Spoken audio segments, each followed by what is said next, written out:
Hi, everybody. Last time I was at BINA, I brought up a logo, and everybody in the room knew exactly what organization I was talking about, right? We all know that this is Nike. We know that this symbol is the swoosh. And the discourse that we had after that was really that no brand has anything to do with its symbol or its name. What matters most are the people that stand behind it, right? The audience of consumers who believe so proudly in that organization's promise that they don't feel like it's a compromise. They don't feel like it's a question. This is a lifestyle that they have chosen to live.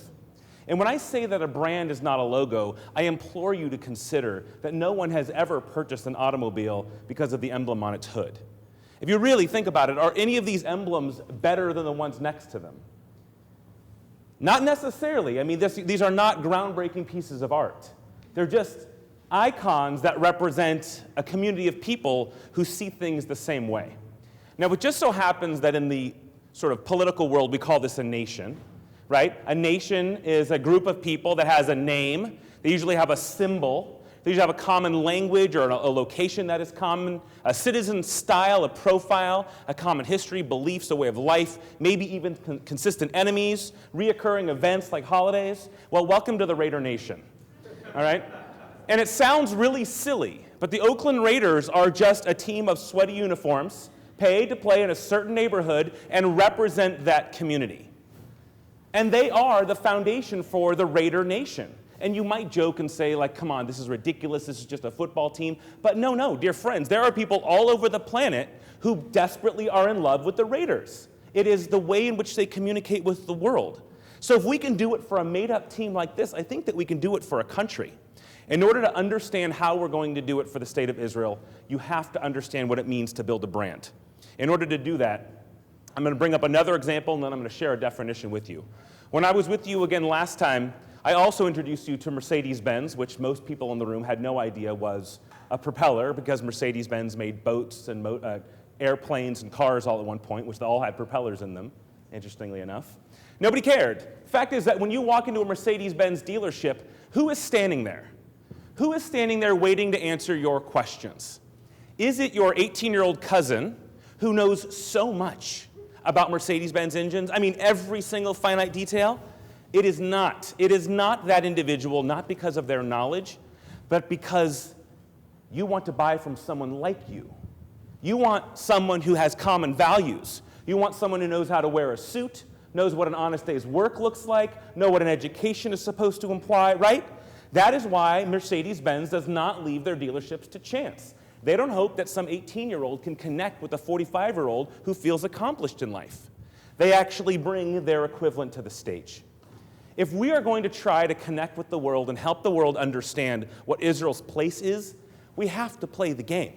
We have to understand that something more specific is going on. So I'm going to give you a definition of branding, and we'll use this throughout this discourse today. First and foremost, a brand is something that is exclusive and desirable.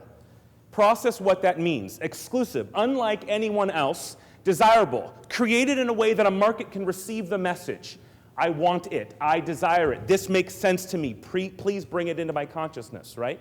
An exclusive and desirable idea. That's it. Now, I don't care if the idea manifests itself in products.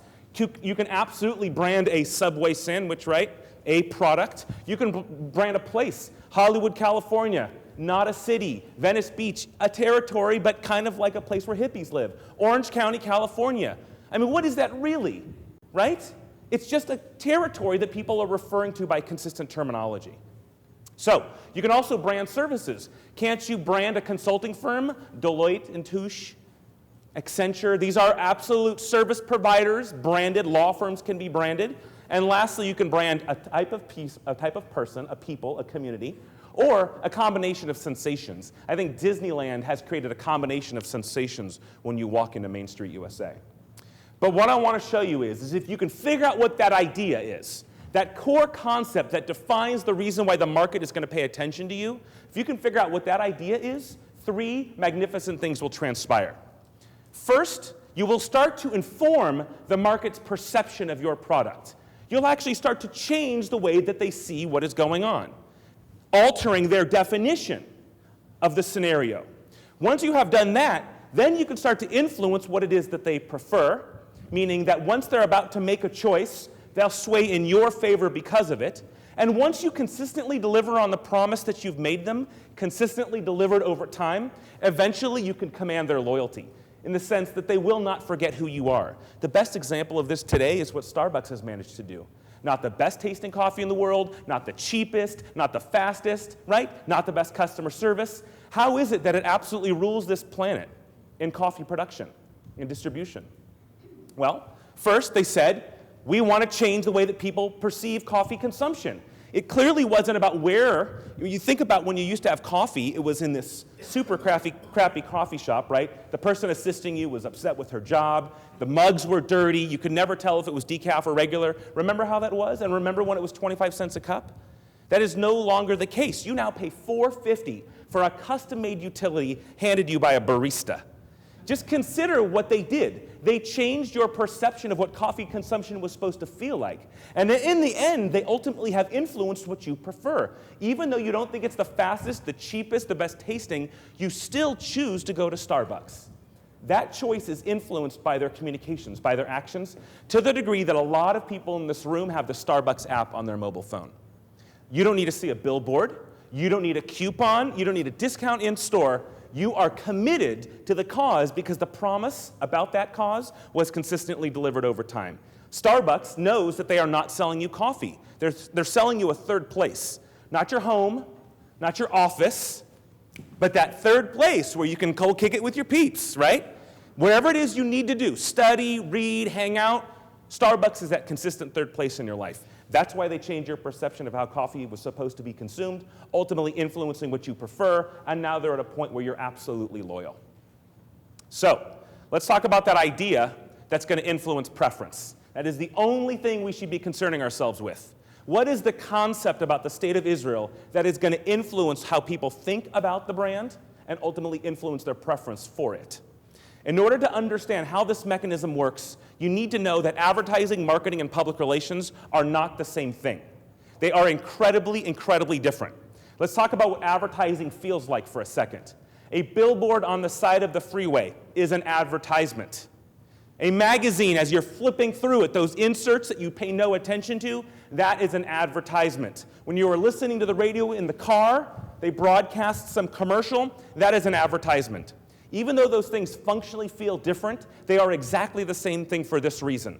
They are screaming at everybody. They are screaming at everybody reading the magazine, everybody on the side of the freeway. And how many people are actually paying attention? I mean, when was the last time you pulled off the road because of a billboard?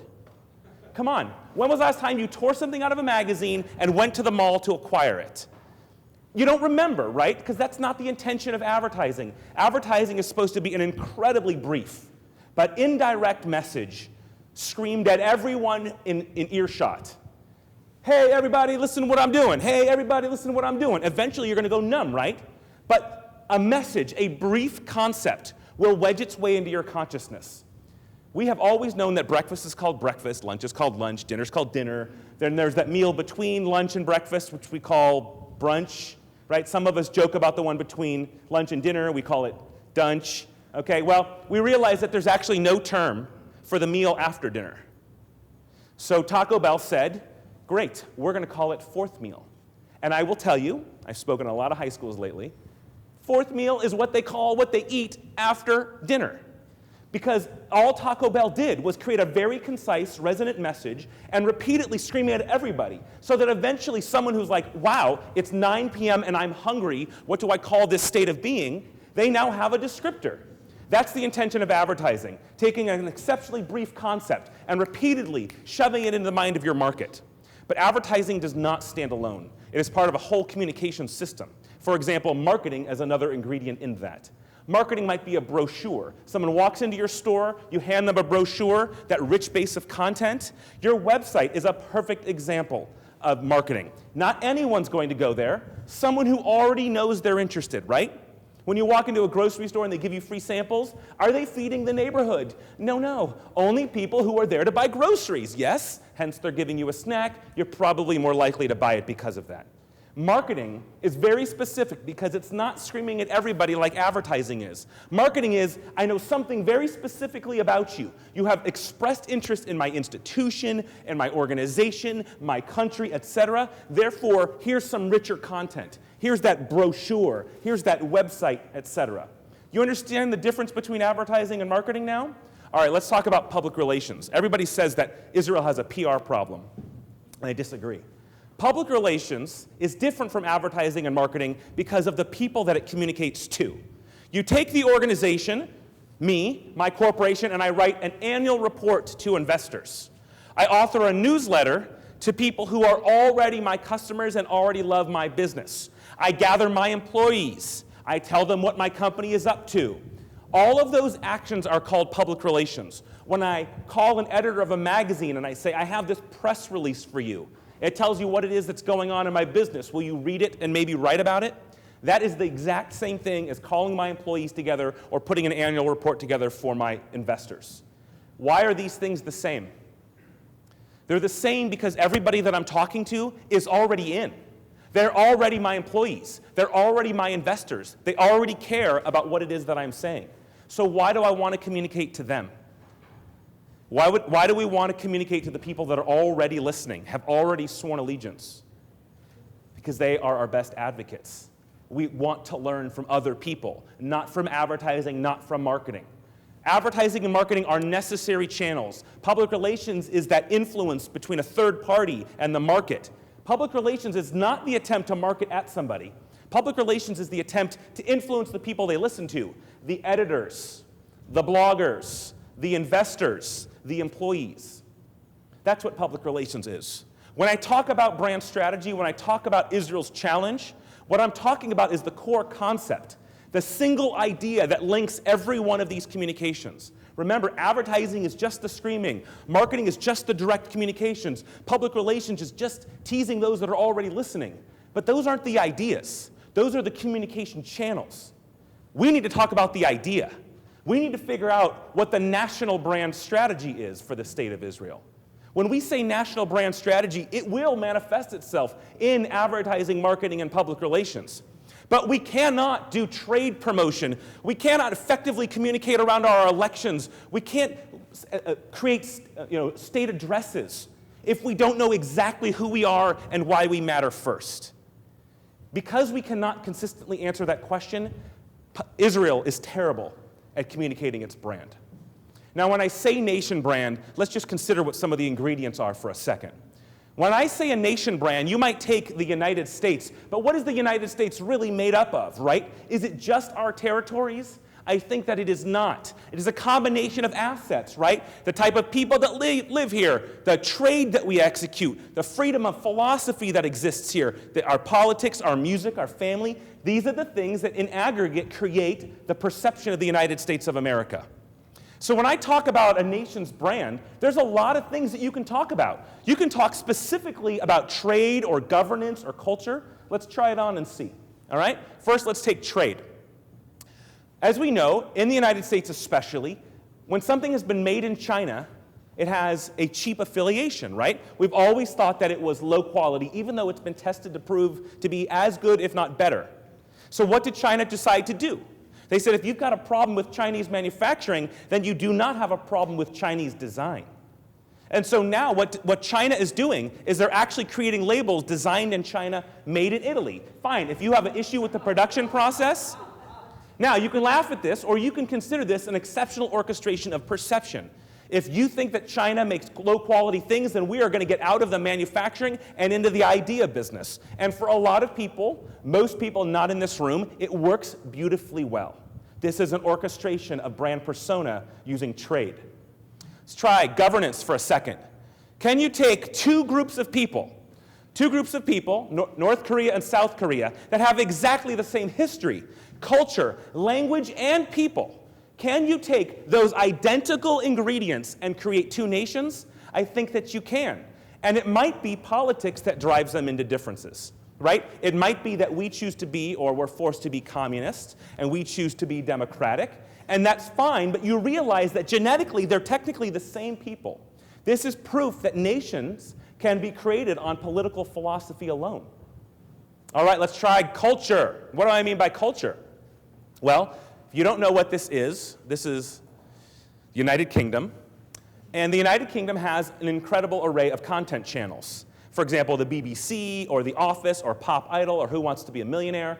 But guess what? Instead of harboring those assets, instead of keeping them private, they just created very public versions of them, right? BBC America, you hear this on NPR all the time, right? The Office, my God, it's a cultural phenomenon in the United States, right? Consider that those are exports of British culture, right? They're just ways for you to connect with the market. If anybody's a car buff in this room, the men in this room that used to read Motor Trend or anything else, we don't watch that anymore. We don't read that anymore. We watch Top Gear, which is a British car show with British actors and British guests that we don't know who they are. But the quirkiness of the culture makes it intriguing. It's the reason why we're paying attention. All right, let's talk about another few items. How about attitudes? Attitude of the people. As an American, I have traveled all over the planet, and when someone approaches me and it looks like they hate Americans, guess where I am from? I am absolutely Canadian. I wear a toque, everything. All the things that Canadians do. Why? Because the attitudes of Canadians are welcomed all over the planet. I mean, who has an issue with Canada? Nobody, right? Because of the way that Canadians carry themselves. Consider that, right? Maybe it's their political view, the nature of their awareness. It doesn't matter what the ingredients are. Just consider that the attitudes of the people have made them a desirable nation in the minds of the market. Kind of amazing, right? All right, tourism. This is where it gets dangerous. This is where big countries hire egotistical marketing firms and create messages that lie about traveling to their destinations. Have you noticed that city buses in this town, light poles, just have all these countries' names on them with some cheesy tagline that you can't connect? Let's try our neighbor down south as an example. I personally love Mexico. I like going there. I've been there recently. Love it. But these ads where they take things like the world's largest pyramid with a church on top and they describe it as the place you did not know, the place that you thought you knew, although I agree, the truth is that what I know about you is that not only are you on the travel warnings, but you're specifically for people crossing the border and for gangs abducting white men, you know? So consider that you can fabricate a message regarding your tourism or boast something ecological about your destination. But if there isn't something else behind it, a nation of people who believe in a common thing, do all of the Mexicans pride themselves on their tourism? No, it is not the foundation of their institution. So let's talk about the last example, and this is where I think Israel becomes the most relevant. Ideologies are literally just the way that people think, just their philosophies, their ideas about the world. I'm going to turn this off for a second so I can explain to you what it is. You know that the international soccer tournament just took place. It's called the World Cup. And there was the women's version of the World Cup. Okay? I didn't follow it, but I for sure knew who won because I believe it was the Japanese women's team that won the international competition. Now, I have to say that the reactor challenge and the tsunami, etc., brought us a lot closer to Japan, but I will acknowledge that as an American for the last 35 years, I've had a hard time assessing what the Japanese people were really about. I knew what they made. I know what they were good at making, but as far as their sole purpose on this planet, what their emotional contribution is, I'm still figuring it out. And this is a really interesting proof point. This is a very well-regarded venture capitalist in the Silicon Valley, and this is what he posted on his Facebook after the women's team won the international tournament. Cool moment at Sports Bar where we watch the World Cup, US fans all bummed out at the penalty kick loss, but then realized that a dozen or so Japanese fans in the bar are incredibly happy and crying, and the whole bar starts clapping for them. They walk around the bar thanking everyone and hugging them. Gotta love how sport brings people from around the world together. Now, maybe Japan needed a tsunami, maybe it needed a nuclear reactor challenge, maybe it didn't need any of those things. But just that simple indulgence in their community by us as an international media-consuming group, we watched them suffer, didn't we? We watched them have to deal with these consequences, so we got sympathetic. And not only did we get sympathetic, we were happy when they beat our team. What does that mean?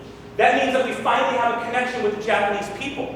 When they got out on the field to thank Whoever they could thank for enabling their win, what did they say? To our friends around the world, thank you for your support. Not thank you to the homeland, not thank you to our faith, but everybody who was listening, thank you for your support, because we couldn't have got here without you. Finally, Japan has a nervous system. Finally, people are paying attention. And I think that the challenge is that everything that we've ever done about the state of Israel has been about politics. And if it hasn't been about politics, it's been about faith.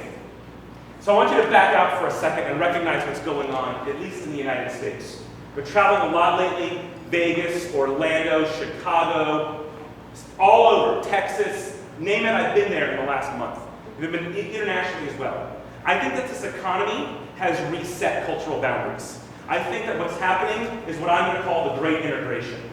I went to a concert 2 weeks ago. I couldn't even identify all the races. I just got back from Orlando. The people that are at Disney World are of all races, all religions. It's a perfect slice of Americana. And what we've also come to realize is the people running our governments and the people running our corporations are completely clueless as to what's really going on this planet.